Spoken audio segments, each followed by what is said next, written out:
Yingoba inhliziyo nengqondo isiprepare ukuthi vele wena ngonyaka othize uzoba into ethize. Nekhona abagcwele. Amen. Abeshaya izandla zikhipha amakhala.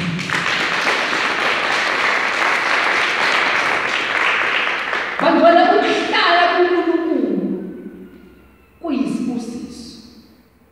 Ngiyabonga ke mina bazalwane nina ebenisanda ngena kuleli. Ngoba next week ngizobe ngithola umfakazi. Yazi ngimile lana uNkulunkulu ngibonisa ezinye izinto. Ukhona abantu abanesifiso esikhulu. Isifiso sabo asikwazi ukuphumelela bengangenanga endlini kaNkulunkulu. Nikona mcela. Amen. Isifiso sabo. Mhlambe wena awuphumeleli ngoba kwesinye isikhathi kunosuku lola noma kunama-hours ongahlali noNkulunkulu okuyumjojo uNkulunkulu uhluleke nawe ukubonga.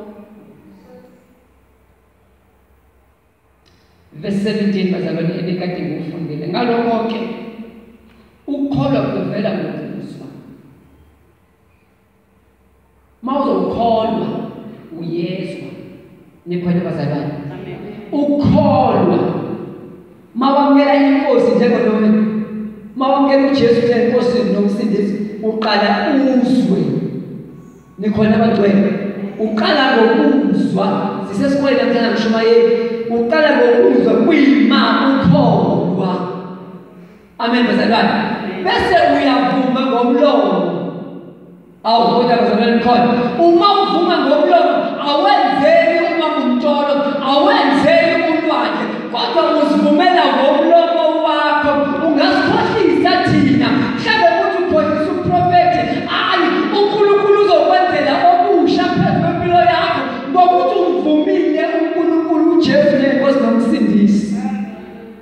Ukukholwa kukodwa nje bazalwane kuvela ngokuzwa. Bese ukuzwa kuvela ngezwi likaKristu Jesu. Asikwazi ukuzwa uNkulunkulu engekho. Asikwazi ukuzwa izwi lingekho. Asikwazi noma umprofeti ukwenza indaba kaNkulunkulu engekho umnikazi wendaba. Hallelujah. Ngike ngathi mangishumayela kwamanye ama-radio station bazalwane ngike ngiposta edrobheni ngithi anolalela bazalwane. Namhlanje ku-5 o'clock ngiyashumayela 5 to 6 ngiyashumayela. Ake nithi nje bazalwane manizwa nanokuzwa izwi likaNkulunkulu. Anenzela lo bese ngiyakho.